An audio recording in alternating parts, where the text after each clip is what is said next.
Македонија,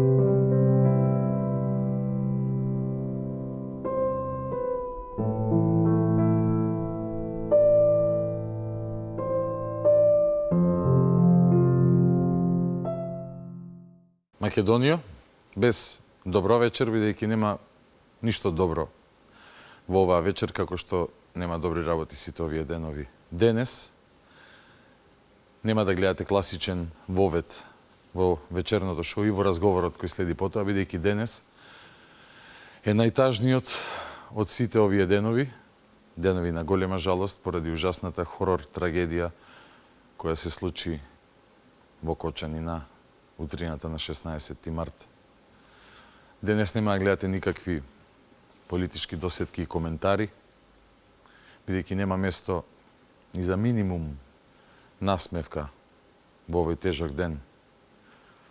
Денес изразуваме најдлабоко сочувство до семејствата, блиските, роднините, познатите, на сите 59 души загинати во страшниот хорор настан во Кочани на 16 март, како и до 60-тиот храбриот возач на итната помош, чие што големо срце не успеа да ја издржи тагата со која се соочи во обидите да спаси што е можно повеќе животи.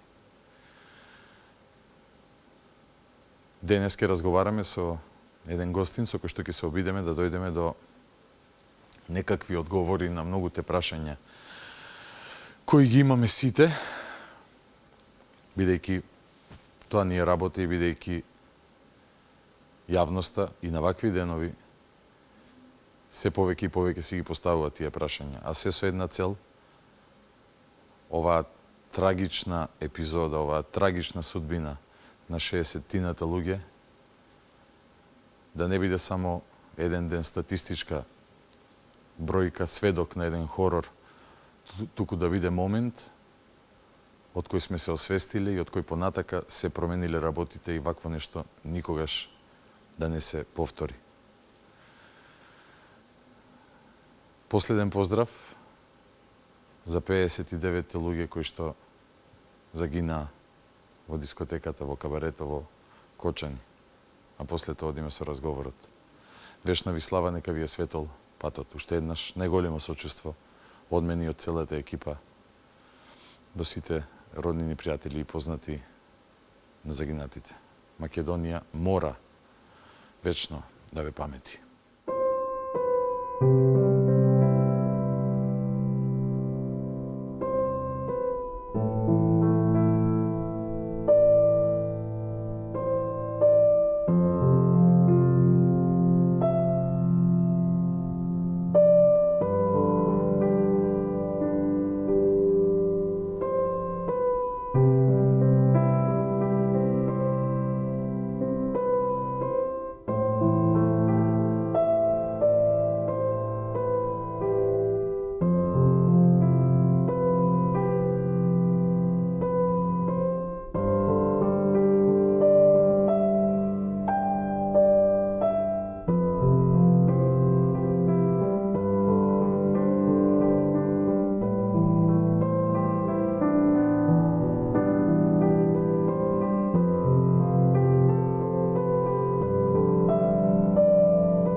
Ова е вечерното шоу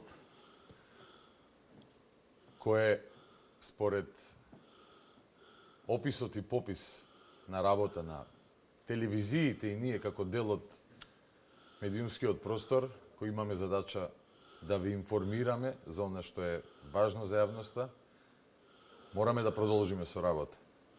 И дури и на вакви најтешки денови, кога Македонија, Кочани, Штип, Чешиново, Облешево, Струмица, Куманово, Скопје се простија за последен пат од своите најблиски, ден кога, не знам, веројатно после Втората светска војна за прв пат во толкав обем е државата во жалост и е завиена во црно. Се уште ги бараме одговорите на многу прашања и за таа цел не замислував дека вака ќе ни е првата средба пред ТВ камери, но за прв пат во вечерното шоу гостува еден врвен правник, човек со пребогато искуство, за чии професионални генерали морам да се послужам и со компјутерот, за да ви го најавам.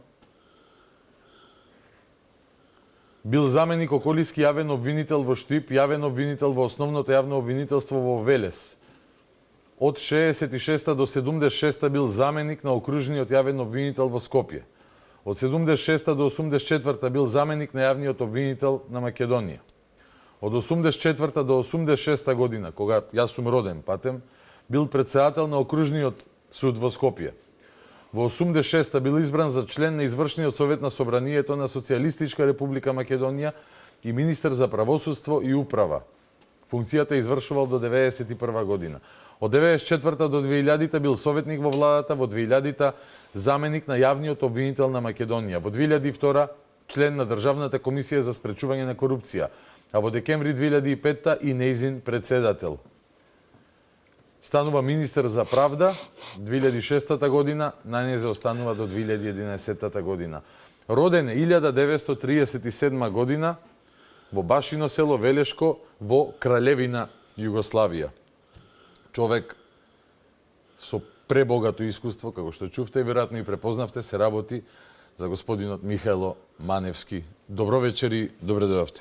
Добро вечер, благодарам што ме поканивте. Ги кажав сите овие реферали за можеби помладите кои не ги знаат, секако најголем дел од луѓето сигурно ве паметат како министер за правда од 2006 до 2011 година. Вечерва ќе зборуваме, се разбира, на актуелните теми, но и на генезата на состојбата до која што сме дојдени денес. Го кажав оној податок дека сте родени 37 година во Краљевина Југославија, понатаму била Социјалистичка република Југославија и Народна република Македонија, и Социјалистичка република Македонија, па Република Македонија, денес правен субјект со едно друго име, сменето не по волја на народот. Сам да кажам, сте живееле во 6-7 разни правни субјекти, но веројатно за некои проблеми денес ќе заклучиме или ќе зборуваме какви биле порано, како се третирале, каков бил односот на граѓаните, на државата кон проблемите поврзани со корупцијата и последиците од незе. Секако ќе пледирам и на тоа да од вашето богато искуство може и некои споредби да направиме со во минатото и кога сте работеле на предмети и сте постапувале, но генерално на почетокот на овој тежок ден тргнуваме од фактичката состојба. Над 25-6 луѓе се опфатени во истрагата, најголем дел од нив, мислам ако не и сите се уште во онаа фаза на краткотрајни притвори. Јавниот обвинител и полицијата излегоа со одредени квалификации за делото. Првично сакам да ве прашам за вашиот впечаток, за тоа како државата одговори на предизвикот кој што го роди оваа страшна трагедија во Кочани. Најпрви сакам да изразам длабоко сочувство до семејствата на погинатите, ги изгубија најмилите чеда и сакам и на повредените кои што се наоѓаат во повеќе болници во земјата и во странство да им изразам желба за нивно што поскоро оздравување и закрепнување. Значи, ова е, со оглед на мојата возраст, ова е една најголема трагедија, би рекол, што се случила во Република Македонија, после се разбира она што е земјотресот од 1963 година, тоа беше природна катастрофа, а ова е човечка катастрофа. Значи, човечка катастрофа заради тоа што смртта на овие 59 лица и тешките повреди на повеќе од 190 лица се должи на, би рекол, на една човечка димензија која што се карактеризира со високо ниво на корупција и незаконитост. Значи, причината за смртта на овие лица и за тешкото повредување из ова трагедија што се случи во Кочани се непочитувањето на законите со корупција од највисоко ниво. Еве до каде доведува корупцијата. Значи, корупцијата која го јаде живиот организам на општеството, еве видите какви последици нанесува све. И денеска кога се среќаваме со овие состојби, можам да кажам дека ова што се случи е типична повреда, тешка повреда на секој пропис кој што ги регулира прашањата во врска со работењето на еден таков објект, како што е ова дискотека или кабаре, во онај објект кој што ја го нарекувам штала, а не тој објект за една таква обувување на една таква дејност. Значи, не е почитуван ни еден пропис. Пропис кој што не одговара, прво таков објект не одговара за една таква намена, тоа бил некој објект наменет за сосема друга работа, кој што е адаптиран со едни лесно запаливи материјали, кој што објекта кој што ги нема ни најелементарните услови за толку голем број на лица кои што во него престојуваат, кои што немал ни противпожарни, само 2 противпожарни апарати, без хидранти, без ништо. Буквално без ништо. Значи, видите каков ризик, во каков ризик е доведена, како се доведени тие луѓе таму кои што биле во таа дискотека, таа кобна вечер, но таа огромна трагедија што се случи во Македонија. А гледаме ние сега од ова што се открива во истрагата што се спроведува, гледате под какви околности се давани одобренија за вршење на дејност, одобрение лажни лиценци, не дискотека, него кабаре, лажни одобренија за тоа дека ги исполнува оние услови кои што се однесуваат на сообраќајни или други решенија. Нема ни еден критериум почитуван за влез и за излез, за сигурностни врати, за безбедност, за заштита и така натаму. Буквално не е почитуван ни еден единствен пропис кој што ги регулира оваа материја во врска со вршењето на ваква дејност. И ова не е прв пат, и ова не е единствен случај.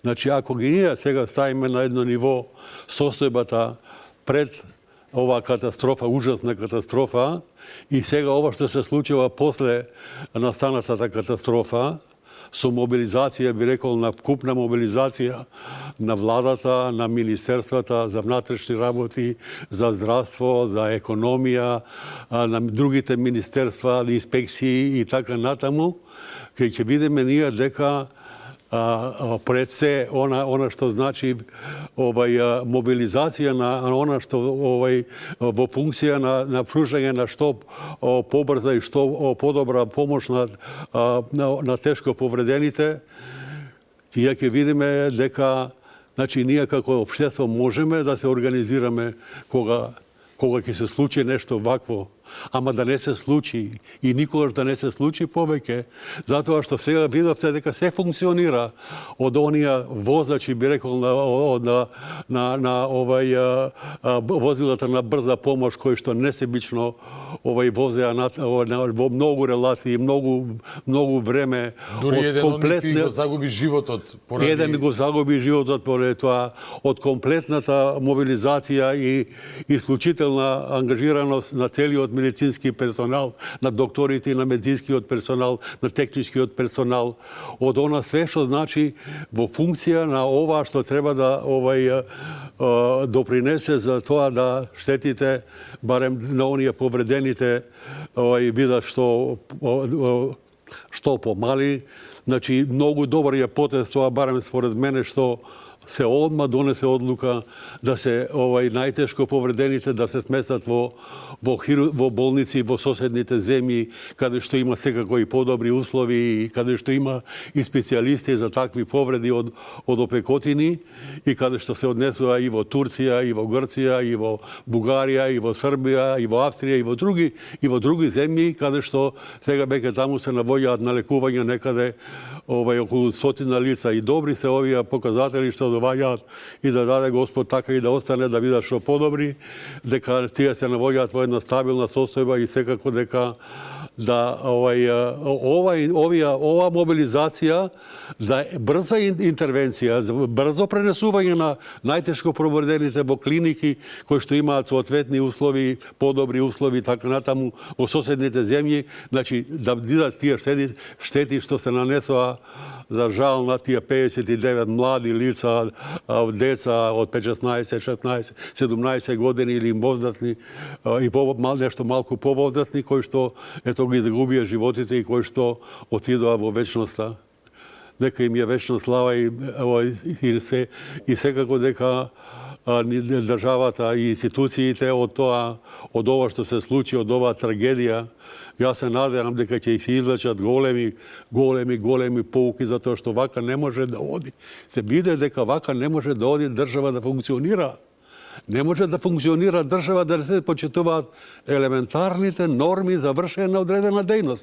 Овдека се работи за вршење на дејноста од областта на игри угостителска или како се нарекува таа дејност, каде што младите на некој начин треба да се забавуваат, меѓутоа тие институции, такви овие дискотеки, клубови и така натаму треба да ги исполнуваат минимално техничките услови за работа, а не ова. Кога сме кај условите за работа, она што го констатираше јавниот, републичкиот јавен обвинител и истрагата на полицијата е дека, меѓу другото, немало доволен број на излези, колку што се пропишани, немало противпожарна заштита, како што е пропишана, имало поголем број на луѓе во диското, отколку што по прописите требало да има. Имало малолетници кои што по прописите не смеело да ги има.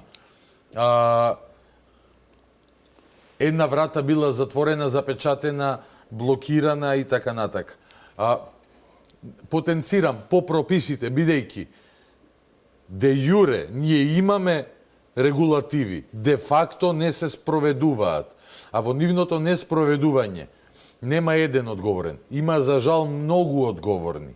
И сега целта е да,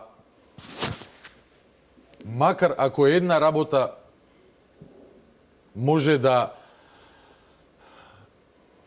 ја малку минимизира страшната судбина на луѓето, ке ако државата, бидејќи фактичката состојба е таа, нив ги нема, но ако државата промени нешто, вакво нешто никогаш да не се повтори. Сакам да позборуваме за тоа прво, како ви се чинат правните квалификации кои што се тешки дела против, како е точно тој член?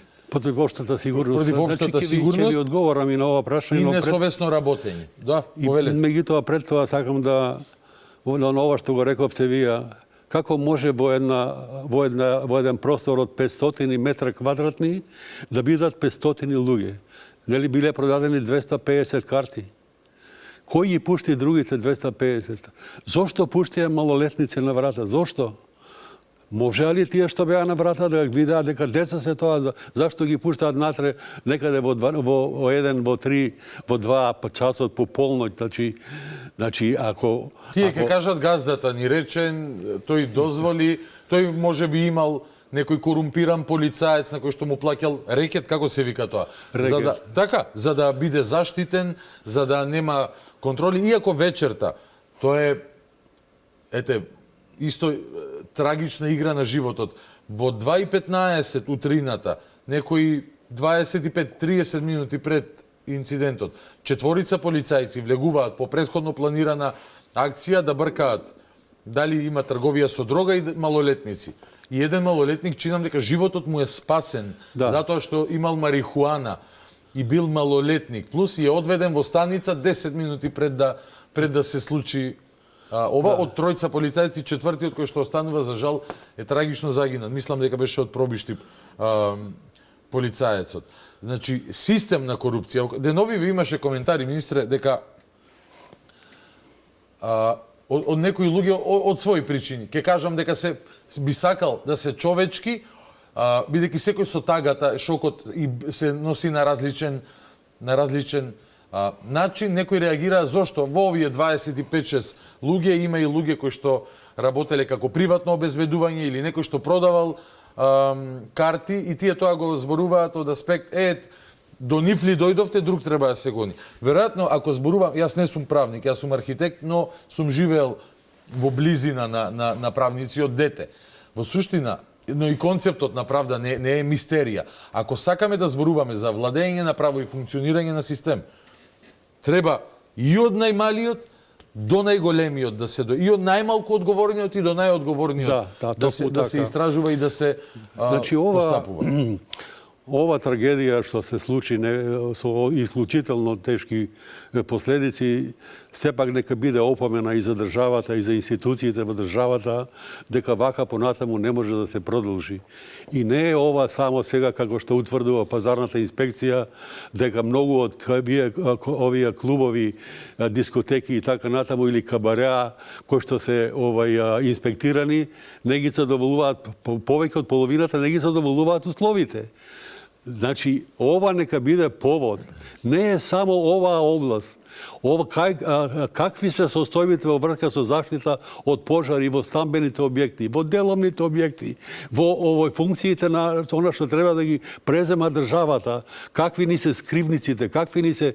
Значи, јас слободно можам да кажам дека све е запуштено.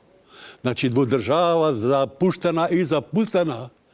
Од овој аспект, а сега порано ќе се смет, ќе некои приговори имаше таму некои обуки за одбрана и заштита, чистење на скривници, денови на чистење на согледување на она што треба да значи сигурност на животот на граѓаните, дали ќе биде една 10-катница или 20-катница, какви се пожарните скали, наполнети со други материјали каде што не може да се помине. Значи има работа, купишта, затоа што работата не е вршена служби, оформени служби, државата плаќа одредени службеници, работите не се вршат.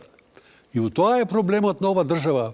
И затоа реков, ова несретна трагедија, ова невидена трагедија, да биде еден повод за тоа да се постави темел на владењето на закон во сите овие дејности, особено во дејности каде што се доведува во прашање или каде што може да биде загрозен животот и здравието на луѓето, а таквија има многу. Има многу, ако гледате и во работните простории или во просторите за живење, просторите за работа и така натаму. Дали се пожарни апарати, дали се хидранти, каде што никаде ги нема. Цревата се крадат. Цревата се крадат, се кршат и така натаму. Значи, да владе едно расуло. А мислам дека за жал, тоа доведува до вакви трагедии. Тоа не се случуваат секој ден, ама никогаш не знаете кога може да се случат. И сега кога ме прашавте за околу ова што го превземаат органите на гонењето, мислам дека доста брзо реагира и Министерството за внатрешни работи, и судија на претходна постапка, и јавни обвинители кои што ги поставија основите за едно казнено гонење на некаде колку се сега од 25-6 лица кои што ги занемариле службените должности и како резултат на коруптивни однесувања или како резултат на немарни однесувања допринеле до ова да дојде до оваа тешка трагедија. И мислам дека кривичниот законник обезбедува соодветна кривично-правна заштита од овакви действија во посебна глава на кривични дела против општата сигурност, во кривичното дело од членот 288, доведување во опасност на животот и телото со опште опасно дејство или средство, каде што во ставот 1 говори дека тој што ќе предизвика со пожар, поплава, ионизирачкото зрачење, отрови или електрична енергија или друго општеопасно дејство или средство ќе предизвика опасност за животот на луѓето или имотот од поголеми размери, ќе се казни таму превишува казна од 6 месеци до 5 години. Тоа е основниот елемент. Во ставот 2 од овој член 288 е предвидена истата одговорност за кривично дело на службено или одговорно лице кое што нема да постави уреди за заштита од пожари, поплави, електронско загадување, гасовно и така натаму, или кој што нема да ги одржува. Значи, тука се двата елемента, поставување на сигурности и одржување. Ние од која ќе ги поставиме, одржувањето занемарено тотално. Не се одржува. Ево, гледа, ова се типичен пример за сето ова е. И во ставот, и во членот 292, значи овоја се дело само доведување во опасност. Али ако се настанати одредени последици, предвидена е казнена одговорност, како што се квалификувани и овие случаи во за кривичното гонење од членот 292, каде што ги уредува прашањето на одговорноста за тешки дела против општата сигурност. Во ставот 1, каде што е во ставот каде што е дека е нанесена со непочитувањето на прописите во врска со доведувањето на општа опасност или така натаму, каде што е наведена кривична одговорност за потешкото кривично дело од ставот 1 или од ставот 3, каде што дури пропишува казна затвор во траење од најмалку 3 години до 20 години ако е нанесена смрт на едно или на повеќе лица или доведена опасност имотот од големи размери. Во ставот 1 се предвидуваше, во ставот 2 и во ставот 2 ако е нанесена тешка телесна повреда. Значи законот прави градација. Тешка телесна повреда и во ставот 3 каде што предвидува и најтешка казна од најмалку 3 години затвор, тоа значи дека може да се изрече казна затвор и до 20 години ако е настапила смрт или на едно или повеќе лица. Така да мислам дека сега ова што се презема и овие секојдневно нели ова проширувањето на истрагата доваѓа до суштината на овој случај, кои се потврли, кои се институции потврлија. Значи потврлија пред се она институција која што треба да дава лиценца. Гледате вие дека таа лиценца е лажна лиценца. Да се однесува ли за кабаре? Тоа ли е кабаре? Да ја мислам дека еве од заклучоците на истрагата скоро по ниеден основ да не ги задоволува условите.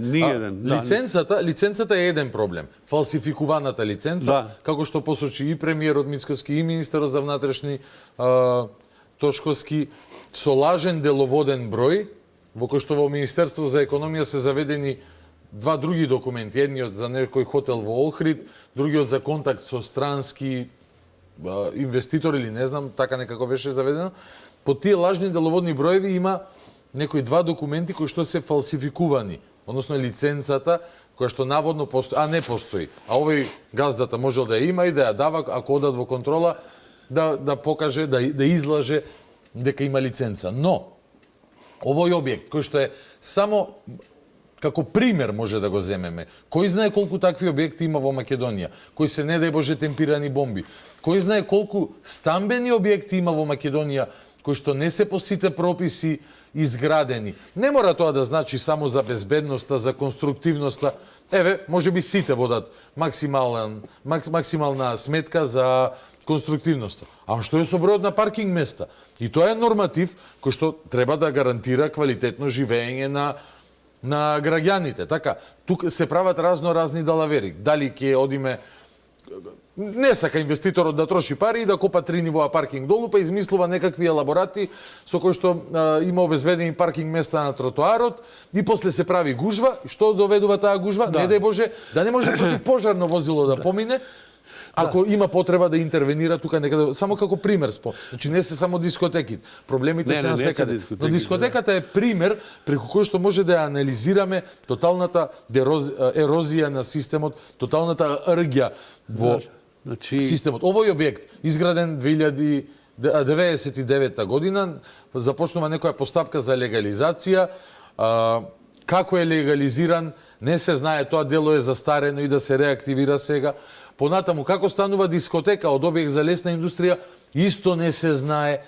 Некој некогаш прв влегол таму, или не влегол, но некој прв рекол, ова може да е диско. Затоа што има лиценци, 2021 е првата извадена. Сега прашањето е како па предходно 5, 6, 7 години функционирал како диско, без да извади лиценца. Второ,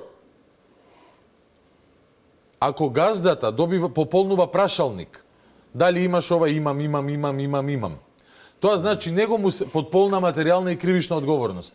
Тоа значи дека на него се префрла кривичната одговорност, меѓутоа државата веројатно требало да има контролен механизам и да извршува проверки дали ова штиклираното одме, ако јас овде штиклирам дека овој објект во кој што сме сега, Алфа телевизија, може да биде базен. А не може да биде. Значи, од кај да тргнеме има пропусти, повреди и сомнеш за страшна корупција. Значи, околу овој објект, да ви кажам, ја лично кога ќе го видам на екраните, се згрозувам и бил најсреќен одма да се сруши. Тој треба да се сруши веднаш. После истрагата тоа да нема трага од тоа, затоа што тоа е брука, тоа е срам. Тоа ли е дискотека, тоа ли е објект за дискотека? Видите каков е тој стандард? Каков е таа сигурност на еден објект кој што е лепен таму, долепуван, дотрагуван и така натаму. И сега, кога го поставивме ова прашање, значи, ние, место да се трудиме како општество, како граѓани, да бараме институции каде што не се почитуваат одредени нормативи, ние можеме да бараме и институции, да ги бараме некоја што да ги најдеме во најмала можна мера, таму кај што се почитува. Тие се незначителни. Углавном не се почитува. И кога еднаш ќе се добие лиценца, таа лиценца не е трајна таа лиценца. За една година е. За една година. Меѓутоа и за таа една година, вие видите, се вршат реновирања, се вршат доправки, поправки и така натаму без одобренија. И кога се врши тоа, значи се почитували биле која норматива. Не може таков објект да има една врата таму, каде што не може да влезе таму. Ни една врата, затворена врата таму, заблиндирани таму врати, заклучени, саени решетки некакви таму. Што е тоа колку замата изгледа таму натре влезени толку многу луѓе, толку многу млади луѓе. Мислам дека ова ќе отвори една голема, би рекол една голема потреба. Не е се само овие лиценци за овие објекти за разона да дискотеки и така натаму. Лиценци има и многу други. Какви се лиценците за експлоатација на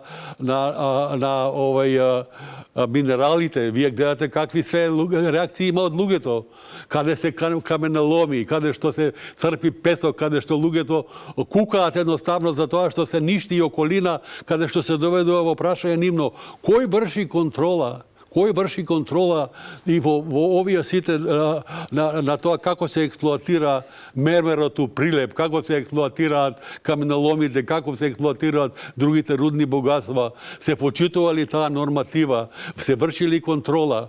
И ако веќе рековме законите или подзаконските акти, правилниците уредуваат све, меѓутоа џабе од тоа ако не се врши надзор на тоа. И затоа сега се слушам 50 инспектори биле пазаришни инспектори и тие да се раскинат, не можат да растргнат, не можат да го покријат цело. Спомна премиерот дека 300 плюс требаат, има потреба од вработување. Подобро да има такви отколку да лежат цел ден таму по министерствата или по другите органи, а ништо да не работат. Земете вие таму, јас прашав еден мој колега во едно министерство, имате ли како ви е кадровата состојба, он ми говори да, вика, луѓе има, работници нема. Не прашајте ги некои со недели, со месеци не пишуваат ни едно писмо, седат само едноставно таму.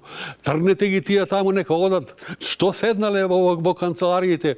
Одете, вршите надзор, контрола. Низ тој надзор и контрола не е само целта да се некој казни.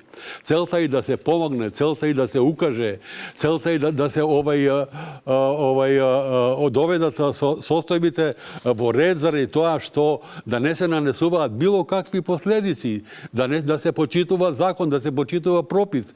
И кога ќе се врши таа контрола, да се даде известување. Министерството за економија и пазарните инспекторат ќе врши контрола на тие и тие.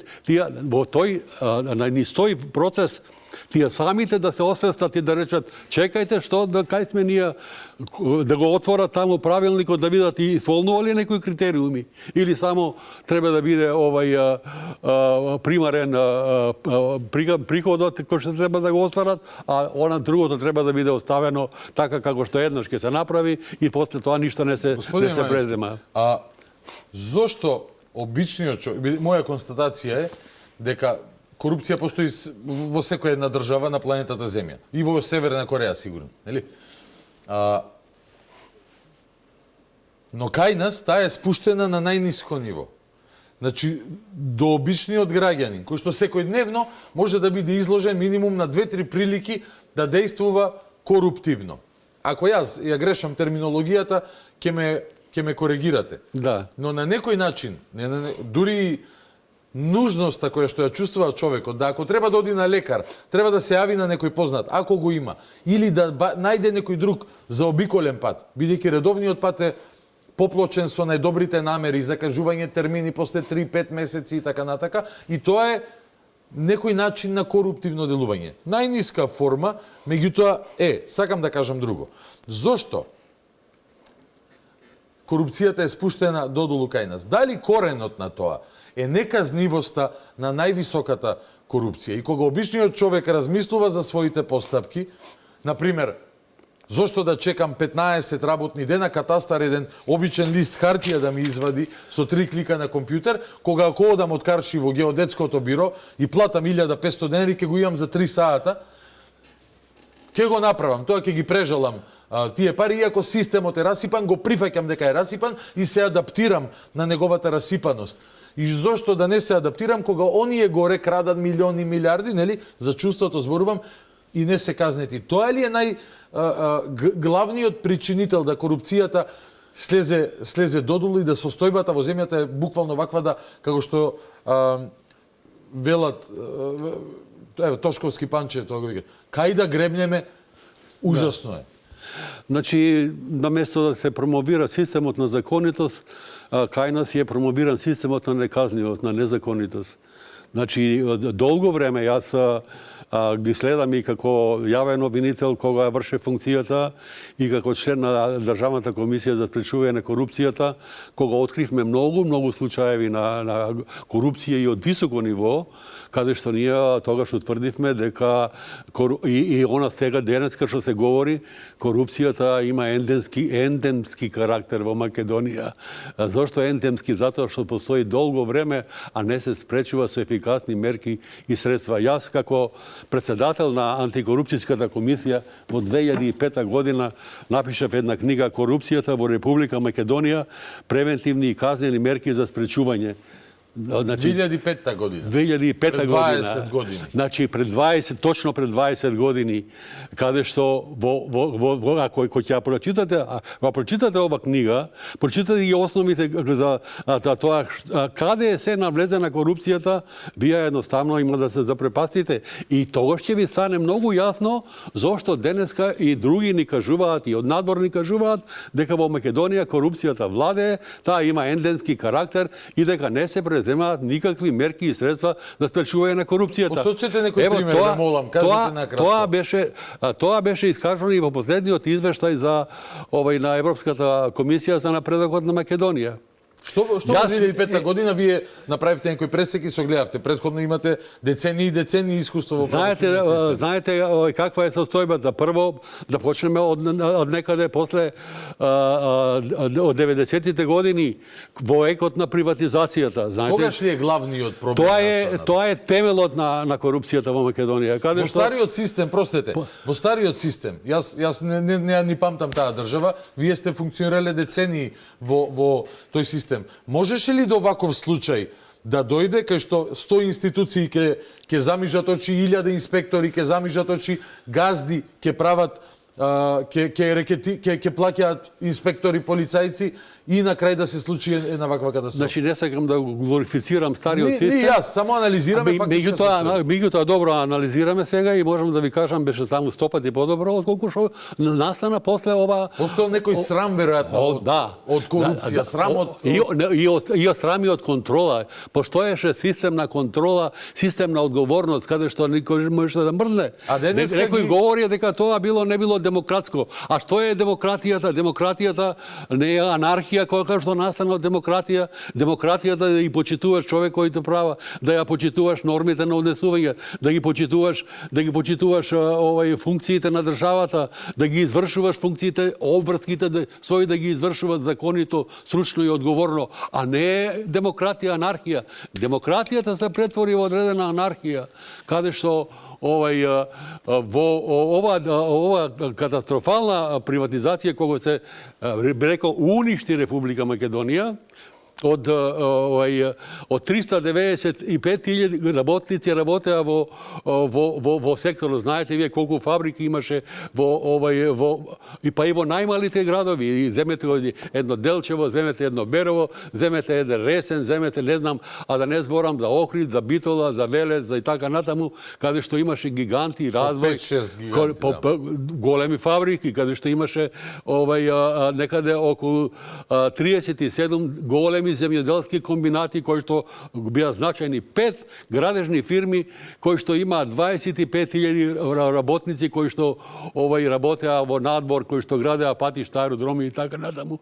Што стана од тоа? Светот тоа упропасти. Ништо не стана. Од предвидените 7 милиарди и 200 милиони евра да се стекнат од приватизацијата на предпријатијата за општествен капитал, едва 700-800 милиони евра.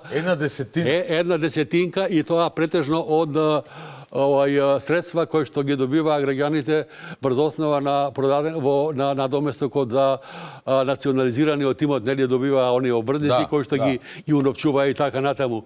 Значи земјата се доведе до пусош. И во 2004 година, еве само еден инсерт да ви кажам. Уште еден инсерт, каде што е наведени во ова мојата книга. Во 2004 година, прво е министер, ќе го спомнам затоа што е наведени во книгата, не е ништо надвор од нормалното однесување. Значи, министер за внатрешни работи беше господинот Хари Костов, кој што некаде есента 2004 година нели стана министер, стана председател на владата на Република Македонија. Меѓутоа, во ноември 2004 година тој си поднесе оставка и во оставката напише буквално: оставката ја поднесувам поради непостоење на никаква практична волја или желба за спречување на корупцијата. Страшни зборови од еден премиер. Страшни зборови од еден премиер, јавно напишани и искажани. И тоа е точно.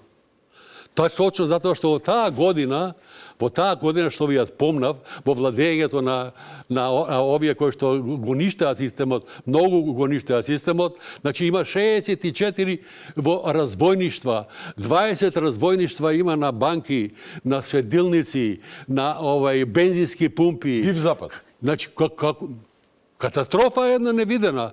И како можете вие да очекувате сега кога и ние, и во овој период, ако се вратиме, ова влада, ја не знам како, али се надевам дека ќе излезе и од оваа ситуација, наследи пустош од политиката на онај, јас ќе кажам и со полна одговорност на онај велепредавник Зоран Заев и на неговите наследници, на онај Јовановски Димитар, кој што го замени Ковачевски, пардон, и и на функциите што ги вршеа, значи све што одеше кон тоа да се изигра законот, да се богатат на сметка на законот.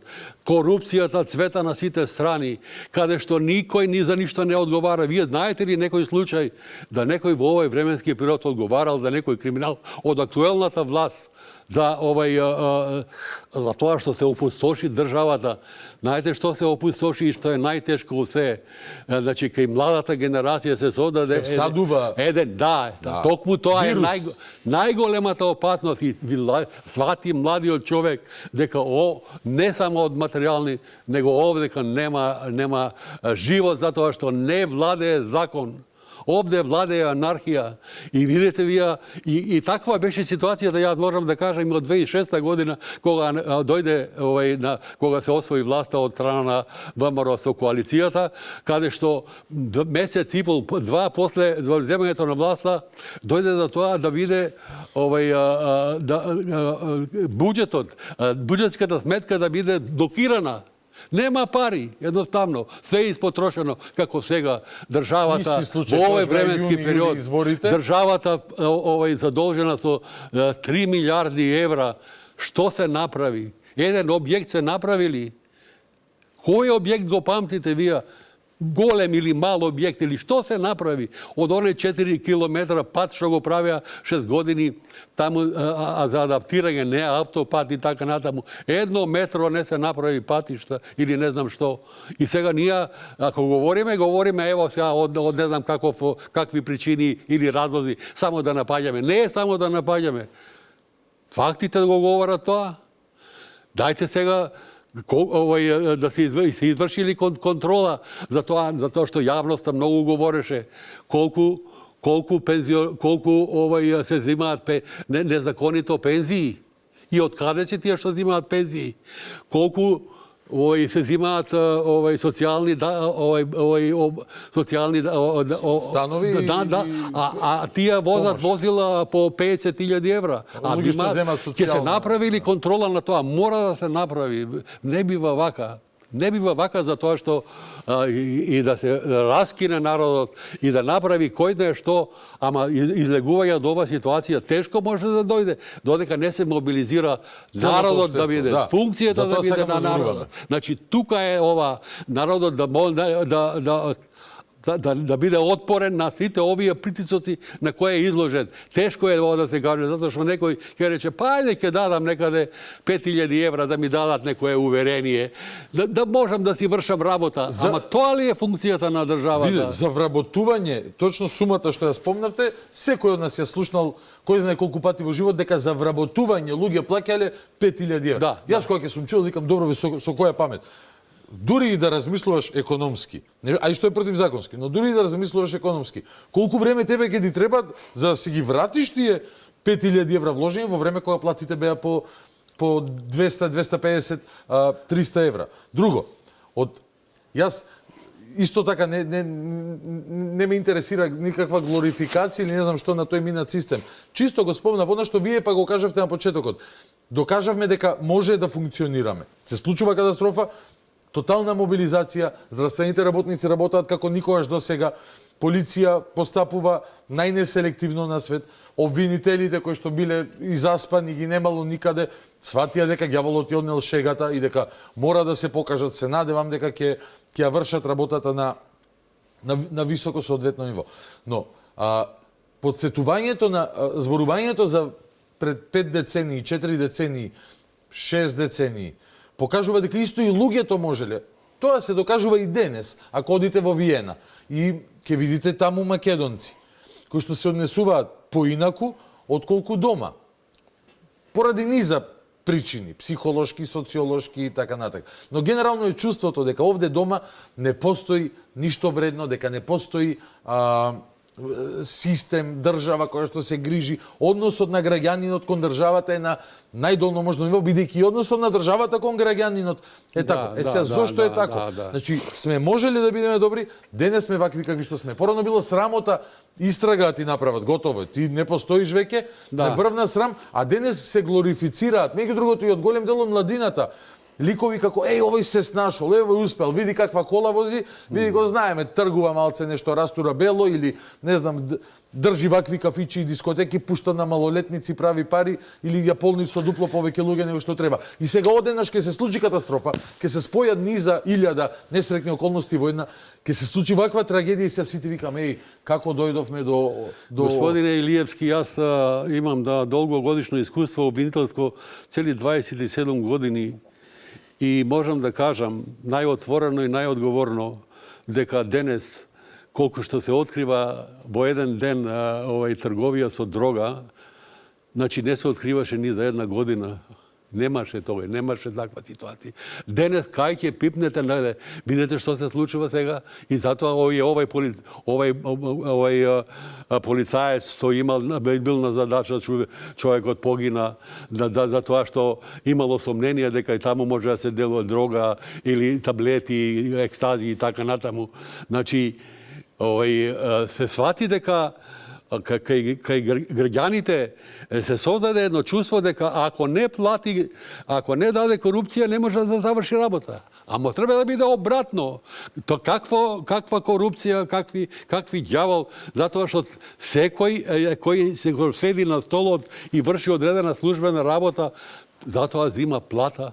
Затоа треба затоа и треба и да одговара за тоа како го врши и што го врши. А вие гледате сега додека ова цела Македонија тагува и плаче во еден угостителски објект, таму еден општински службеник прима пари за мито за издавање на некое уверение или некоја... Јас ќе кажам со бројка, 13.000 евра задолжениот за урбанизам во Маврово и Ростуше. Вчера. Затоа треба, значи покрај овие превентивни мерки што ќе треба да се превземаат, треба да се превземаат и поригорозни казнени мерки. Значи не смее да се дозволи постапките за овие случаи да траат со години. Тоа ја тупи одговорноста, да се разбереме. Значи ја не знам, јас сум бил во практиката, ама ова што се случува денес не било тоа така. Значи 50-60 претреси за еден предмет. Еден предмет се завршува на 3, 4, 5 рочиста. Ајде најсложен нека биде и 10 пати да се одложи, ама не да се одложи 100 пати. Не постапка да трае 5-6 години, него да се заврши за 3, 4, 5 месеца. И овој случај, мислам дека и сега, значи нов закон за кривична постапка донесоме кој што треба постапката да биде забрзана, а не вака успорена. И сега се едноставно се чека. Предистражни действија стават 5 години. Како 5 години може да предистражно действие за тие 5 години кој знае што ќе се случи. Така да мислам дека и кај јавните обвинители и кај судиите, значи кои што си ја вршат и мора да си ја вршат и честно и совесно и стручно својата работа, треба да има едно чувство дека побрзиот чекор до правдата е поголема сигурност на граѓаните и на заштита на правата и слободите на граѓанинот. А ако е спора правда, онда таа спора правда е и голема неправда, затоа што сетата се губи било какво чувство на задоволувањето на правдата. Ќе го забораат едноставно луѓето или ќе не да верат. Неќум да ги наведувам, веќе ми е одвратно да ги наведувам и Бурмотурс или ова како се вика модуларна болница и така натаму. Па тоа е брука, тоа е катастрофа да 5 години, 6 години, не знам, да не може да се заврши еден случај таму, еден сообраќаен. Сите се незавршени, повторно судени. И не знам колку да биде тежок. И зошто повторно? Што е тоа повторно? Ако има некоја некоја фалинка во функцијата на спроведувањето на постапката, апелациониот суд не мора да укинува пресудата, нека одржи претрес, нека го отклони тоа и нека потврди или преиначи пресудата. А зошто све назад? Не знам, преđи го другоме, како е ова? Го враќаат тие да се исперат од одговорност или да завршат некому работа. И тоа се однесува и за повисоките судови, значи и за повисоките јавни обвинителства. Значи да се врши контрола, да се врши надзор, да се разбереме ние мислиме дека со тоа што ние основавме институции и работите ги решиме. Готово, да. Донесовме закони, донесовме подзаконски акти, добри закони, добри подзаконски акти, ќе се дотеруваат, ќе се уредуваат. Меѓутоа, ако тие не се спроведуваат, џаве Мртво слово на хартија. ништо, врз основа на што ќе се спроведуваат. Ево таму пропишува колку хидранти, колку апарати, пожарни, колку црева, колку ова, колку Се има она. во прописите. Меѓутоа се има. Ама има ли врати, колку излези, помошни врати, помошни простори, помошни излези и така натаму? Има ли тоа? Нема. Ево, погледајте, за тоа овие сега, некои од овие кабареа и така натаму, сами ги затвараат, затоа што па гледаат веќе дека тоа не може да функционира. Вчера имаше една информација дека извршени се контроли во некои, мислам, десетина локали. 3 кои имаат лиценци, не исполнуваат минимум услови. Што тоа значи? Тоа значи дека тие лиценци се стекнати или на коруптивен начин, или оние кои што требало да ги преконтролираат условите во локалите, имале проблем со видот, имале, не знам, некаков друг сензорен проблем и не можеле да видат. Тие лиценци се стекнати со, како го рекуват, имаш ли врска, таму ќе свршиме работа. Ајде, имаш врска, влијај таму на тој службеник да даде лиценца, да даде одобрение, така натаму. Ако гледаме дека не е тоа така. Ево, земете ги ова последниот случај каде што полициски началници кои што потпишале таму одобрение дека ги исполнува сообраќајните услови, а ние гледаме едно уличе И за јавниот ред и мир, И за јавниот ред и мир. Гледаме едно уличе така натаму кој што нема. И колку, значи, она е сосема точно кајде да пипнеш како ова цреши кога вадиш една од друга, за да врзува случај на случај, корупција до корупција, до кога вакам ова држава може да живее. Затоа ова трагедија, ова еве сега со големи жалост, огромна жалост и на целата нација и на сочувство со жртвите, со семејствата на жртвите кои што ги изгубија најмилите и денеска е траурен ден за Македонија, нека биде еве еден поттик да се надминува ова. Државата така не може да обстои овака како што до сега е работено. Мора да се врши надзор и контрола и одговорноста да биде не на хартија, него да биде конкретна одговорност и да се ичистат и тие и министерства и све. Таму ако има неработници, дајте му функција нека работи, ама ќе му барам секој ден извештај што изработи. Ако не го изработил или не работи, не му е местото таму, не му е местото само да има плата. Денеска да не напише ни една молба или се примаат таквија некадарни кај што не е ни невистина со купени дипломи, со купени така натаму. Гледате вие колку докторати има, да се срами човек да каже дека е доктор на науки. Колку е докторати има сега, гајте како се стекнуваше докторат. Ма треба има али кој ќе станеш доктор на науки, тогаш си доктор на науки, а не си еден обичен таму. Која и сфера да земе, образование. Знаеме сите за примери кај што човек оди на одреден универзитет прв пат и вториот пат оди да ја подигне дипломата. Сме слушале такви прикази. Толку, да. Толку, да. Исто сега. И сега, но еве, знаеме, ама што да правиме околу тоа? Јас очекувам дека не треба јас да пријавувам, слушнав од еден дека дипломирал со 2 појавувања на универзитет, туку дека треба да има некаков инспекторат кој што тоа ќе го следи, ќе анализира комисии, бироа, не знам кој се тоа треба да го прави и ќе го изрегулира. Зошто за на пазарот на трудот утреден да нема компетитивност меѓу некој што учел, го испотил столот, се стекнал со знаење со се и некој кој што земал некој документ само за да си заврши одредена работа. Веројатно исто така се обидувам, денови се обидувам да влезам, не е момент, се уште се денови на така, се уште се премногу свежо, но да влезам во положение на, еве, не мора Кочани, еве во Охрид, пример, може би јас сум влегол во некој локал во Охрид како дете, кој што јас не е моја должност да ги знам параметрите безбедносни во еден локал. Така, претпоставувам. Чим влегувам, Претпоставуваш дека е во ред. дека е во ред, така. Така е. Затоа не одиме на, не знам, кај лихвари да земам пари, туку одам во банка да подигнам кредит. Така. Затоа што банката нема да ми се заканува дека ќе ме убие или ќе ми наплати 400% камата. Така. Се претпоставувам дека е во ред.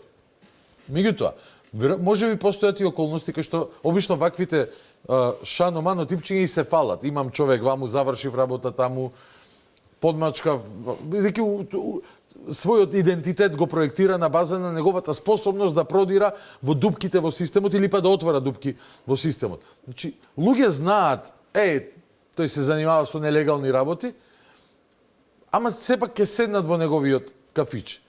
Сега, кога ќе се случи нешто вакво, јас не викам тука одговорноста на граѓанинот, но и на граѓанинот, на секој од нас. Дали ние нешто грешно разбираме? Дека, не знам, треба секојдневно ли со камшици по системот да маваме? Да. Или каде е клучниот проблем? Едноставно, голема дилема. Јас најлесно ми е да кажам, сето тоа треба да си го регулира државата и после да возам 200 на партизански. Значи, господине Илиевски, мислам дека треба да има комплетна мобилизација сега, после сета овој немил настан, трагичен настан, да има комплетна мобилизација на семејствата во поглед на воспитувањето на или она каде се движат младите генерации и нивното воспитување, на образовниот систем, на функционалноста на институциите, кои што треба да бидат во функција на граѓаните, да ги штитат нивните права, а не да ги дерат граѓаните со барање на мито или со дојди денеска, дојди утре, за едно обично. Тоа така треба една друга култура да се искорени, господин Мањевски. Тоа е културата да не е императив на, не знам, на пола граѓани да се вработат државно, зошто за да имаат пода сигурна плата до крај живота и под Б да имаат можност да делуваат во сивата зона. Значи, како тоа да се искорени? Затоа се обидувам да, нели, вие коренот го лоцирате по самостојувањето, новиот систем на кој што изгледа не бевме навикнати, па луѓето што беа свативме дека таа демократија може да правиме што сакаме, без кочници. И ако подмачкаме лево-десно каде треба, подмачкај лево-десно и правиш што сакаш. Ќе создадеш политички елити после бизнис лобито ќе си направи, олигарското коруптивното лоби ќе направи свој политички елити, ќе се создаде магичен круг. Ќе возиш Мерцедес од 50-60 евра, а имаш платичка од некаде 20-30 илјади денари, како го купи, како го одржаваш, како ги вршиш функциите едноставно. Јас не можам да разберам, ние имавме во владата една подпредседателка за добро владење. Не знам како го измислија. За добро владење, која што за цело време зимаше дебела плата, за цело време ние работиме на донесување на закон за испитување на потеклот на имот. Нити закон направија, нити закон видовме. Значи, што е тоа сега? Го лажеме народов. Зошто не се донесе таков закон? Не им одговараше затоа што тие што треба да го донесат тој закон, треба први да бидат на удар на тој закон. Први треба да го овој законот спроведат. Или она што значи ова кривичниот законник, ова уставниот суд што го неди побара од собранието да презеде мерки за санирање, затоа што тоа не е кривичен законник. Мислите на измените според диверзија. Да, измените во кои што се намалија. И за тој закон треба да одговараат тие што го предложија тој закон. Од кои разлози предложија да се намали казната? Ковачевски викаше во Германија така било. Во Германија лага е обична. На Ковачевски еден збор не му верувам. Јас и за цело време нити тогаш, нити сега. Затоа што тоа зинеа лаже едноставно. Тој се обиде да прикаже дека ево поставката кривичното дело од 353 од став 5 за поставката за јавни набавки со злоупотреба на положбата било предвидено кога сум јас бил министер за правда, што не е точно, тоа е 2004 година. И ова да ви кажам, 2009 година се направени темелни измени во кривичниот законник, каде што за корупцијските кривични дела, како што е примање на подкуп, давање на подкуп, злоупотреба на положбата, други кривични дела, се зголемени 275 В, она што е приватно партнерство, јавно приватно партнерство и така натаму, се зголемени казните од најмалку 4 на најмалку 5, од најмалку 3 на најмалку 4 години затвор. Се воведе посебна одредба каде што облигаторно се изрекува при осудата за вакво дело, облигаторно се изрекува забрана на бавење со одредено занимање, одземање на имотната корист, конфискација на имотната корист. Јас во една моја друга книга која што ја направив за тој временски период, од 25 случаи кои што беа успешно завршени, почнувајќи од онај случај на Истни Фарис, овчарот, каде што Министерството за одбрана на Владо Бучковски му даде 700.000 евра, наводно 5.000 овци биле таму на планината убиени од хеликоптерите и така натаму, што беше нонсенс. Меѓутоа, и тога значи се дигна многу случаеви, 44 милиони евра се вратени, е конфискуван имот и е извршен, што е најважно. Одедени, од овој случај некаде 10 милиона евра, од друг случај Кумановски некаде 6 милиона евра, од она што беше на овој што побегна во Белград, од Куманово, каде што се одзеде вила таму, се одзеде стан и така натаму, други конфискации, директорите од Тудинскиот комбинат од Прилеп, да не ви ги сега наведувам сите случаеви. Ама сега во овој временски период што помина, знаете ли нешто некој ваков случај? Освен оние монтирани случаи за политичка одговорност на дела за кои што не постојат. Ајде да ја вратам 10 години наназад, 2015 година од прилика некаде, кога во Залет, Заев, невладините, кои што и денес повторно се активираат и така натака, решија да дојдат по секоја цена на власт. Односно, прифатија некоја понуда која што им беше дадена, да бидеме објективни, да не се лажеме, и системот на владење на ВМРО-ДПМН имаше сомнежи за сериозни пропусти и така натака, го искористија тој меѓупростор и дојдовме во ситуација да еден човек кој што неколку години претходно на камера објаснува евро ќе дајш ваму, евро ќе дајш таму и цената на земјиште кое што ќе го купиш наместо 437 денари ќе те кошта 72 денари, лично јас тоа ќе го направам. Тој човек со објавување на нелегално стекнати и корумпирани разговори, бидејќи, нели, ти може да вадиш од контекст и да ги сечиш, онаа кованица креирани, сечени, лепени, монтирани е точна за секоја една позиција. Доаѓа на власт, као јавноста се убедува, му поверува на овој евро за вицето живи луѓе ќе јадеме, дека ќе е принцот на правдата, подпомогнат од Катица Јанева, која што денес е во затвор за корупција и за рекет, дел од едно обвинителство СЈО, кој што овие силно го поддржува да спроведува политички терор врз неистомислениците. И ова комотно можам да го кажам, бидејќи тие ја убија надежта дека некоја правда може да се роди. Јас не верувам на една запирка во предметите на СЈО, зашто шефицата била докажано корумпирана. Шефицата на тоа. И сега, тие обвинители таму, вие рековте треба, нели, секој да си ја заработува платата. Има луѓе, нема работници. Тие си имаат додатоци дадено, кои што се според ДКСК нелегални, милиони евра се во прашање, додаток на плата за служба, за милион евра сите за чување службена тајна. 4,5 милиона евра.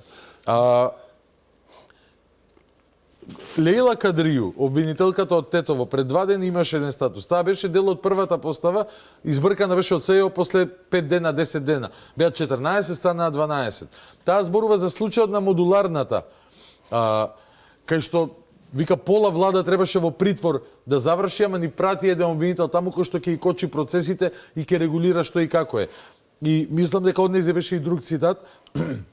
Изборувале зошто влегуваш во конфликт, не заминеш, си имаш добра платичка во СЈО ваму таму, но други состојби сметале. Само кажам, оние што требаше правдата да ја носат, што на мајци ги носеа луѓе, што се бореа за граѓански права, за не знам какво отворено едно општество за сите, ја убија идејата дека е возможна правда. Откако претходно поверуваа дека овој на камера корумпираниот ќе го водел, внимавајте, телото за реформи во правосудството. Да, И јас... како обичниот граѓанин го гледа сето ова, и што треба да помисли? Да се жртвува, се саможигоса, да биде последната будала што ќе обстои доследна на своите принципи во еден тотално корумпиран, девастиран систем, или едноставно go with the flow, како што викаат. Адаптирај се на дивината, ако сакаш да преживееш. Да. Јас сега да ви кажам, прemam една нова книга, има работен наслов Непокор. Јас сум напишал многу колумни од политички, економски, правни и така натаму аспекти. И сега го гледам првата што сум ја напишал, објавена е во тогашниот вестник Дневник, е некаде 17 марта 2017 година, каде што насловот стои USAID прв донатор на Сорос. Значи, USAID прв донатор на Сорос, уште тогај. Значи, тоа е 17, ако е сега 25-та, колку години има? 7-8 години, толку има. Точно 8. И ние видовме што се случи. Ги знаете, се сеќавате на оние мајци, Сорос арми, Сорос арми, каде што удара ништа, каде што палеа, каде што малтретира полиција, тепа со прачки железни, каде што фрлаа со бекатон плочки и така натаму. Платеници, значи Сорос, USAID на Сорос, на Институт Отворено општество, тогаш му дал прво 2,5 милиона, после 9,5 милиона евра. Тоа е некаде околу 12-13 милиони евра. Значи, каде што во самиот извештај стои дека се спремани и подготвувани и држана е обука за демонстранти, кои што ги потврдиле своите сознанија од таа обука при демонстрациите да заграли го трговски центар и така натаму, не знам што, не знам ова. Значи, парите на USAID се користени за обука на демонстранти. Односно за да се руши држава, да се руши државата. Тие платеници и од земјата и некои доведени од надвор или како консултанти или како распирувачи и така натаму. Значи, истите структури се обидуваат и сега да го злоупотребат гневот, тагата, најоправданата нормална и потребата на луѓето да ја искажат болката, да ја злоупотребат повторно во политички цели. Па токму тоа е сега, токму тоа сака да се искористи во секој момент да се искористи, тагата на луѓето да се искористи во политички цели. Ево сега се јавуваат некои од тие кои што примаа пари. И знаете кој во тоа време беше председател или директор на Институт Отворено општество, Фондација Отворено општество? Фани Карамфиловска, Пановска. Да, Пановска. Заменик председателката на... На тоа Евротинг, знаете кој беше? Не. Маричиш. Аха. Значи, кадрите на СДСМ се кадри на USAID, кадри на Сорос. Се кадри на Сорос. И од тие очекувате вие промена на особите во државата. И еве сега, користејќи и злоупотребувајќи ги овие болки што ги има целиот народ, и сега се дигаат помалку таму од типот на оние што беа прикриени, а сега наоѓаат, мислат дека ова поводна почва. Страшно е кога е на трагедија, ќе ти треба да ти даде тебе живост, за да профункционираш политички. Повторно да бидат на терен на народот. Гледавме за Тамара, за Диво населје, за Смилковско езеро, злоупотреба на трагедии, лажеше тој принцот на правдата. Ќе дознаете вистината. Се сеќавате ли, господин Меневски, во една прилика кажа, ако ја кажеме вистината за Смилковско или за Смилковско, ќе има граѓанска војна. И ова го изјавува јавно за некој медиум. За на луѓето да им се створи чувство, леле, каков е овој апарат кој што овој режим, ни го викаат дека е режим, добро, зошто е режим ќе ти објаснат. Не знаете, вика луѓе што правеле, јас знам се, јас ги слушав бомбите. Викаш, добро, ги слушал бомбите, сигурно знае нешто. Што знае? Ако се ги објавам бомбите, ќе има граѓанска војна. Викаш, леле, со какви монструми сме имале работа, и утре дента коалицира со албанскиот партнер на монструозниот режим, односно ДУИ, како ништо не било, случаите, ништо не се променува во фактичка состојба. Токму така, значи, вие сите, целата јавност виде како директорот на Фондот за здравство Ден Дончев ги брои парите и става во ташна. Го пуштија да се оди, не побегна, го пуштија да се оди, да не одговара.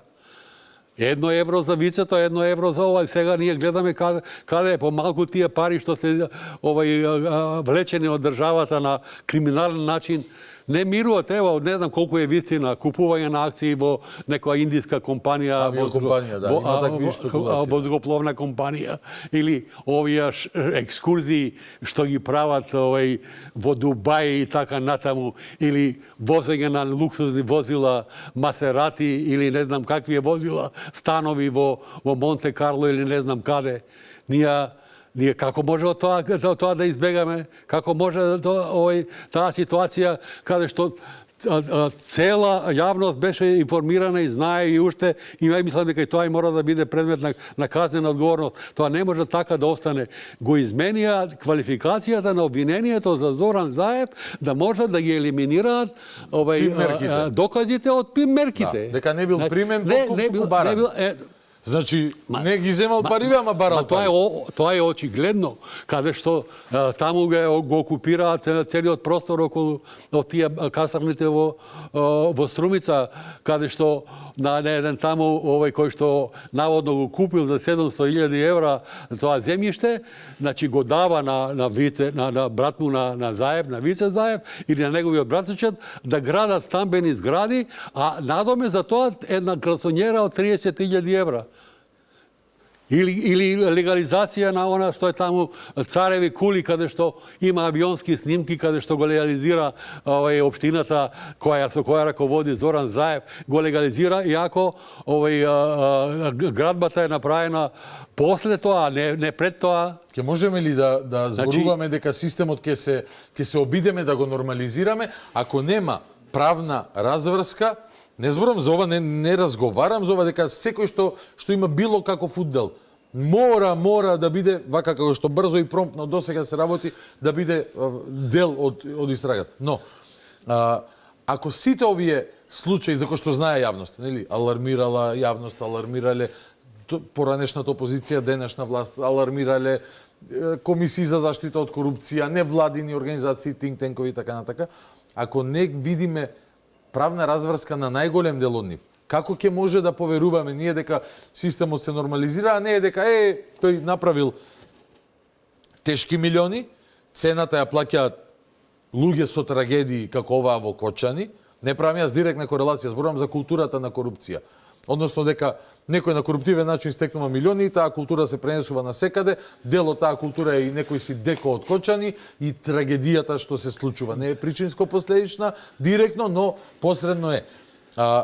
Но да не дојдеме во ситуација дека овој што може да си купи авиокомпанија, ако е тоа вистина, или барем може да си дозволи приватен концерт на Увце со Хариџиновиќ, заедно со неговиот Ја мислам дека потачко, дека ќе може да си купи и слобода на друг начин.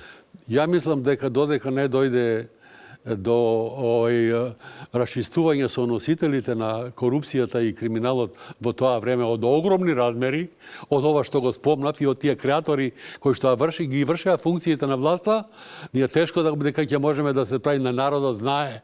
Народот ќе рече некој ги крие тие и не знам кој сака нека да биде, дали ќе биде 1, 2 или 3 или 5 евра, мора тоа да биде проверено, тоа мора да биде предмет на судска постапка, да се утврди.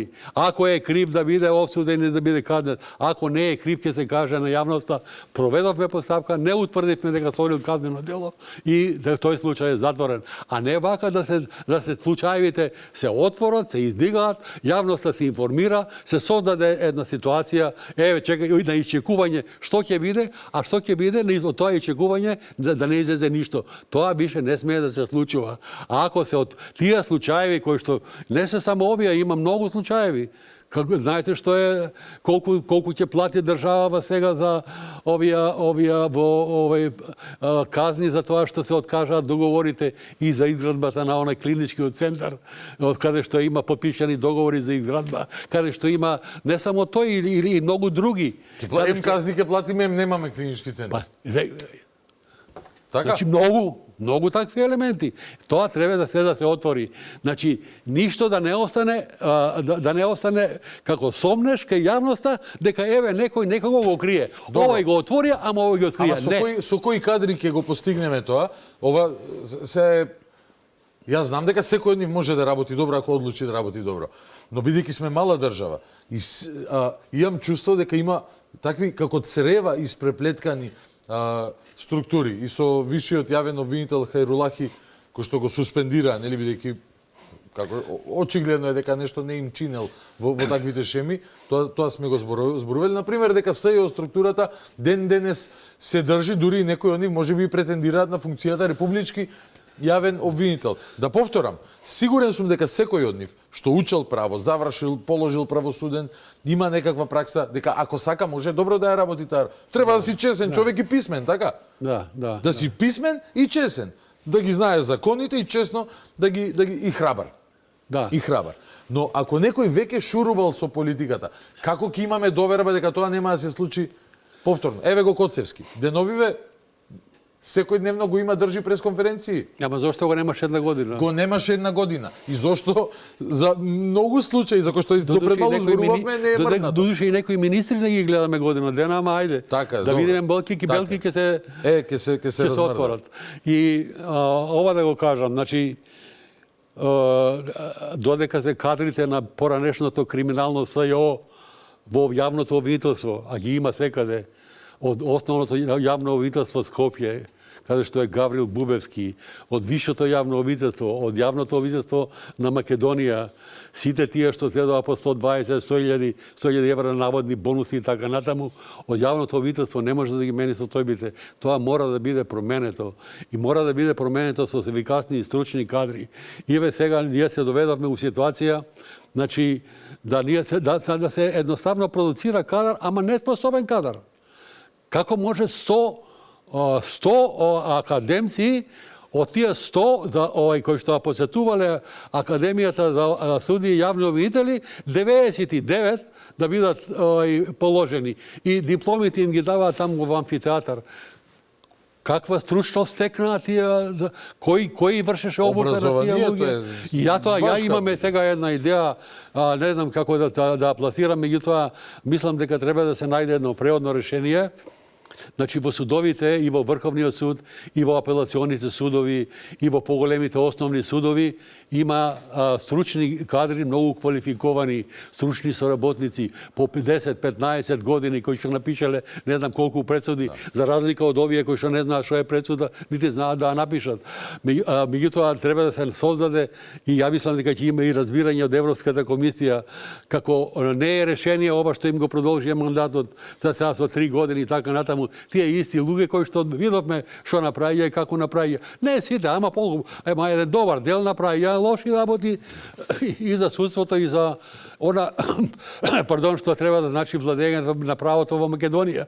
И на тие да им се даде шанса со еден краткотраен, бидејќи тие имаат искуство непосредно во судовите, да им се даде шанса со една обука од неколку месеца, 8-9 месеци, да тие бидат избор како преодно решение да застои во законот за Академија за суди и јавни обвинители, кои што ќе значат квалитет во вршењето на функциите и на судовите и на јавните обвинителства. Тие ќе бидат 5 пати подобри од колку овие што ги продуцираме сега, каде што се примаат кандидати кои што приемниот испит од 60 кандидати не се ниво тие 60, него се прима 325-тиот, 286-тиот, 190-тиот и така натаму. И какво вие може да Зошто? Затоа што некој се јавува, вика, затоа што се јавува. И затоа имаме ваква ситуација, ние од тоа јавување треба да ги забораат телефоните и да не ги дигаат слушалките. Ако не сакаме да се случуваат вакви трагедии. А мора да сакаме ние, затоа што не може нас народот да не трпи више вака. Народот веќе чувствува дека е стаен во еден, би рекол, во една положба да трпи незаконитост, а не го трпи тоа. Народот не е должен да трпи незаконитост. Се разбира, видите, јас мислам дека тоа на ниво на чувство сите го имаме со години, дека не функционира системот, дека сакаме сите да функционира. Но вакви трагедии, само она што ние би сакале под тепих да го пикнеме, бидејќи е тешко да прифатиш дека живееш во несигурна средина, дека без корупција не може да функционираш никако, тешко е да се прифати. Нели секој разумен и честен човек, тешко е тоа да го прифати. и работите што сакаме да ги заборавиме во вакви ситуации преку страшни трагедии излегуваат на површина и се враќа она шок терапија, викаш чекај. Сега што правиме? И сега мислам дека вака, ако може еден заклучок да излечам, дека сепак е коренот во правосудните институции, во полицијата, дека ако има јавен показна вежба за жестоко, доследно, не прекумерно, не премало, доследно спроведување на закон, дека и граѓанинот ќе го промени својот однос кон се. Ама за тоа ќе треба и на наши пријатели, нели, за секој од нас. Не зборувам тука за политички партии, партиски другари или познати, нели? Сите знаеме луѓе од секаде кои што може би требало да ги закачи критериумот на законот во одреден дел од своето живење. Дека ќе треба да се каже извини. Може би ти не се бавиш со дејност која што може да убие некого, но поради тоа што има основ, сомнение да одговараш, има да одговараш. Затоа што ако ја толерирам, ако замижам за тебе тука, друг ќе замиже за деко во Кочани таму. Ако еднаш замислиш, за секогаш си замижан. Ако еднаш ја пуштиш раката, примиш мито, од тебе нема ништо више. Готово, тоа е готово. И затоа јас сакам да гледам со оптимизам. Значи, сепак овој трагичен настан, од овој трагичен настан треба да секој извлече една поука и како граѓанин. Точно поради луѓето што ги поради луѓето како луѓето кои што стана како обврска кон кои што стана жртви на таа неказнивост, жртви на таа корупција, токму поради тоа да се менат односите во општеството, во семејството, во образованието, во институциите, во министерствата, во локалната власт. Не може локална власт да не види, да не знае што се случува таму или не знам како. И треба да го знае тоа. И додакони кои што се сами да пополнуваат лист, да се изменат и така натаму. Меѓутоа, јас се надевам дека ова што се превзема и ова што ќе се превзема ќе биде една прекретница, би рекол, за тоа да имаме утре подобро утре. Ние за тоа се бориме. Затоа што ние ќе можеме да имаме подобро утре, 59 души нема токму така. И фамилии. Така, токму така. Еден цел град.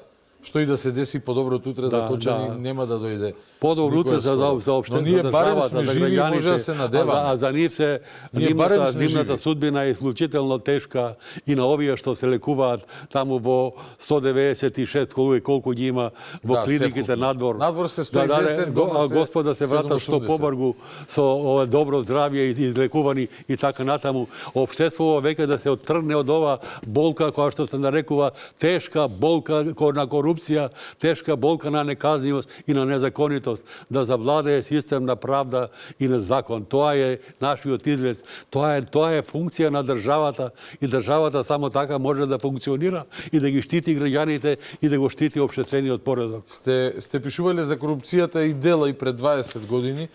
Сте се бореле во системот против корупцијата децении и децении и може навистина без лице правење 10 емисии да зборуваме за случаи кои што сте ги работели и така натак.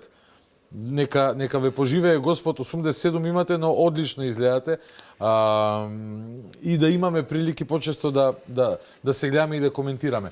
Но сакав ова е една книга што ми ја имате подарено минатата година на 16 февруари 2024. Се вика Аферата двојник лажни пасоши.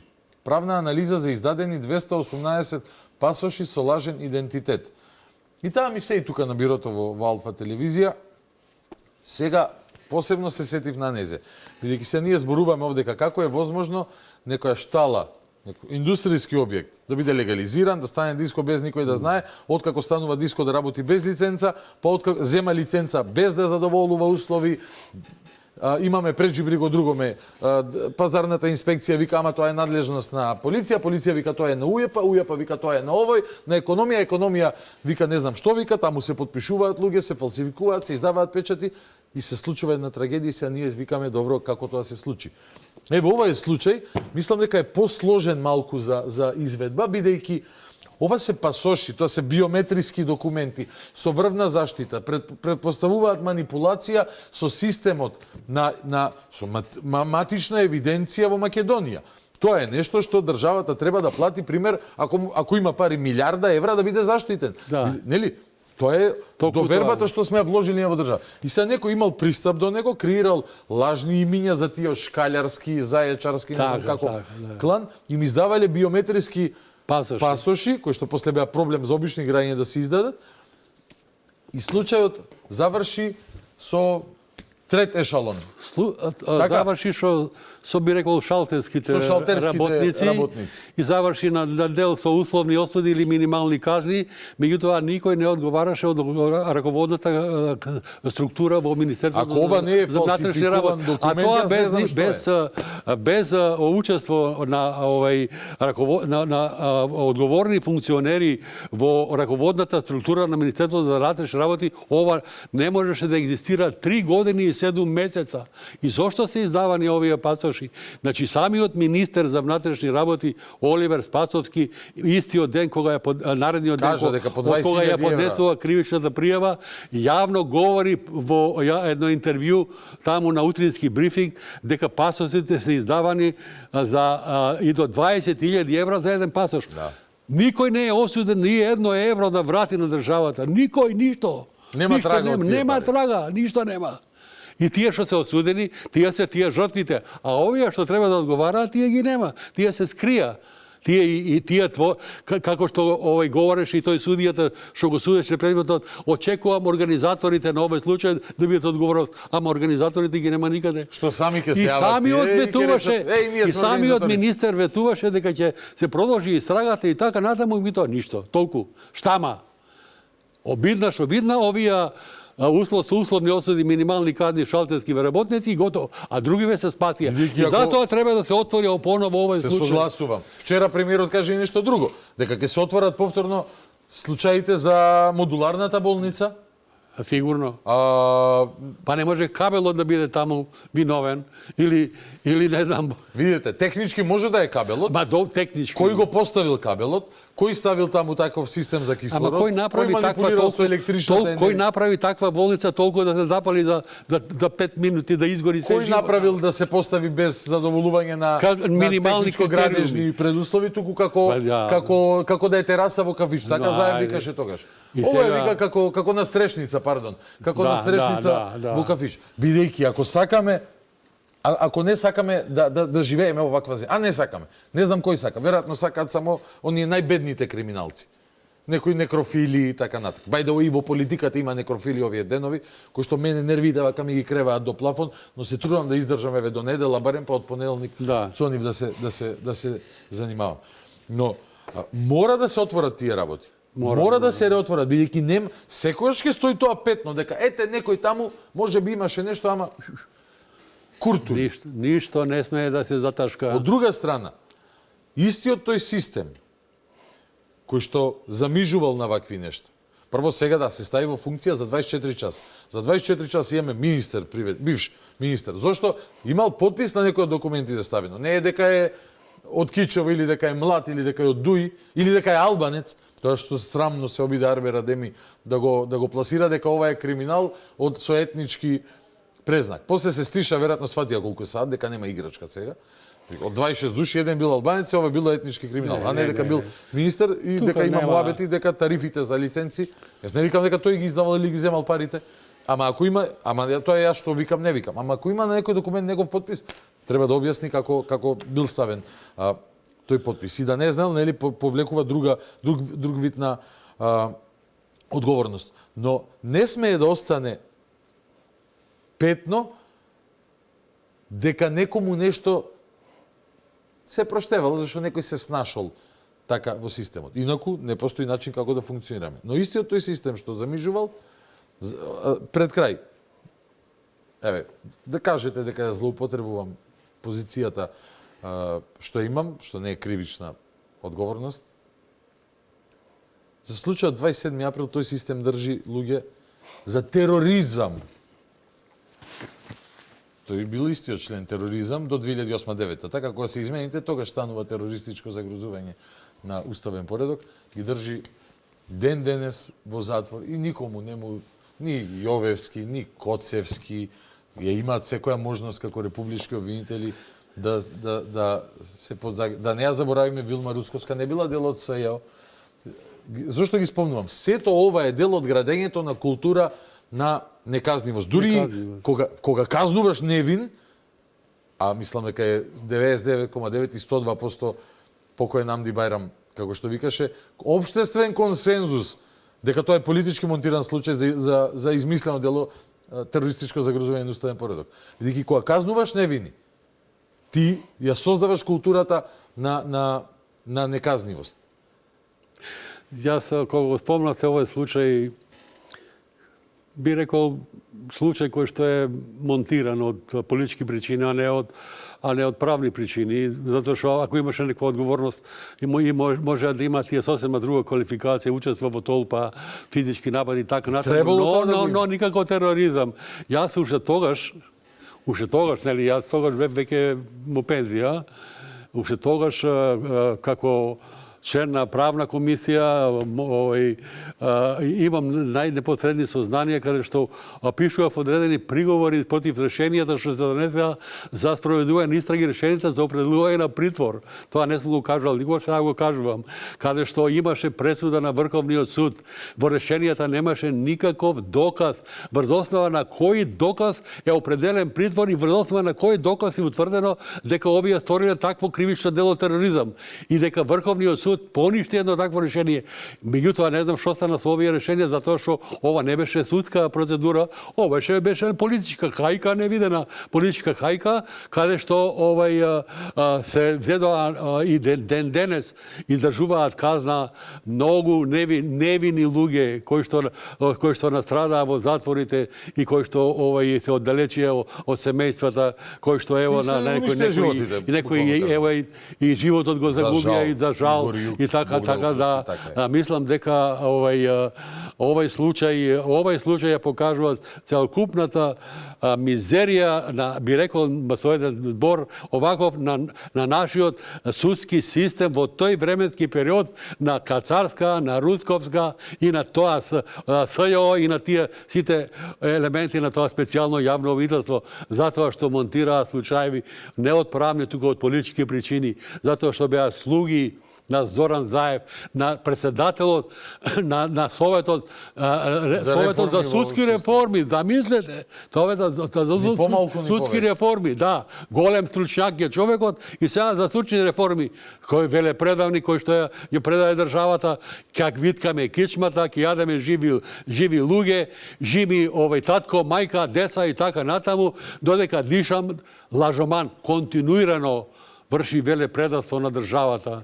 И затоа треба да се преиспитаат сите одговорности на тие што државата Македонија ја доведува во ова дередже до пропаст на државата. Со судни маки да се избори и мора да се избориме. Ние друга немаме, друго решение, друга држава ние немаме и така да ова секој што посегнал по оваа држава треба да си ја тргне раката и да се чудни, удри по раката да рече така не може да се постапува.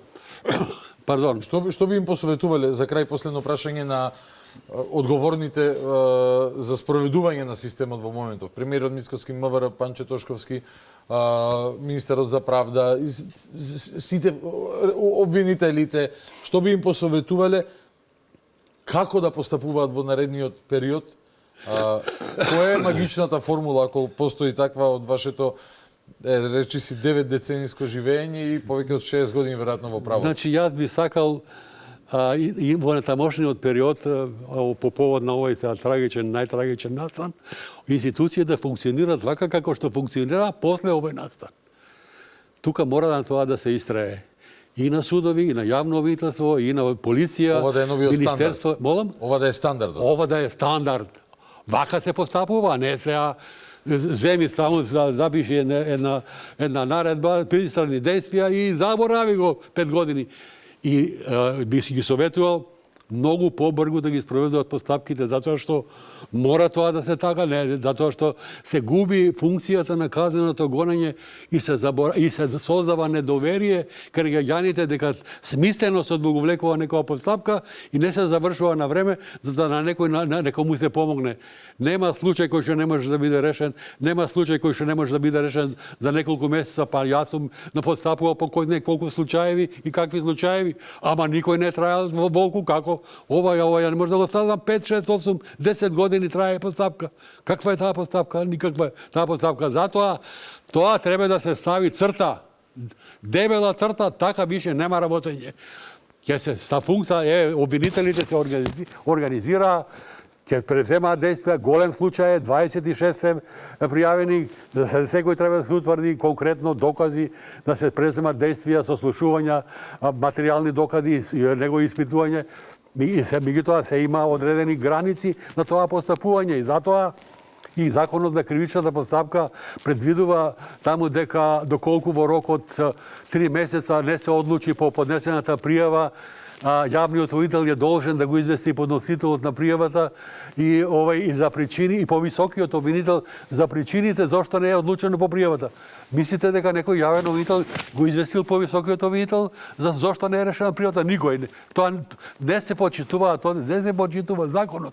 Колку се казнети, колку на предлог на јавниот обвинител се казнети одредени субјекти кои што ја одолговлекуваат истрагата, и не доставуваат бараните податоци, а во законот стои одредба каде што на предлог на јавниот обвинител тие субјекти можат да бидат казнети од 3 до 5.000 евра заради тоа што не постапуваат по барањето на органите. И уште една работа да ви ја кажам, бидејќи јас и како и во антикорупцијската комисија, али кога дојдов како министер за правда, во 2008 година извршивме измена на законот за спречување на корупцијата и внесовме кривично дело, бидејќи не одговара институциите, извесовме кривично дело.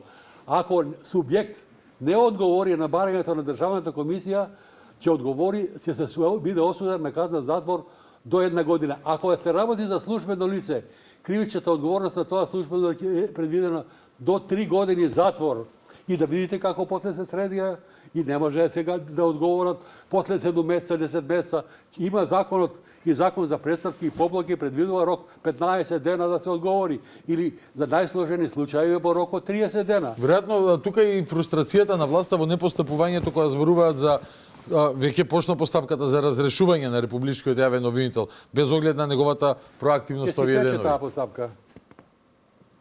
Ќе си тече таа да, постапка. но предпоставувам дека ќе си тече постапката, но дека тука се крие коренот на проблемот зошто се тие интервенции или пак за интерпелациите во судскиот совет, дека едноставно не може веќе со непостапување, бидејќи непостапувањето создава чувство, ја придонесува кон културата на корупција, а како што видовме за жал, тоа убива луѓе.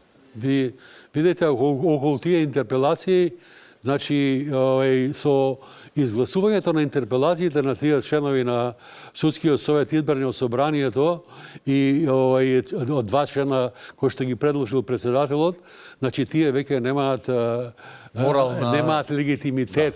Да. Тие не се легитимни представници на народот, затоа што народот преку пратениците и го избрани од собранието им кажал дека ние во вас немаме доверие.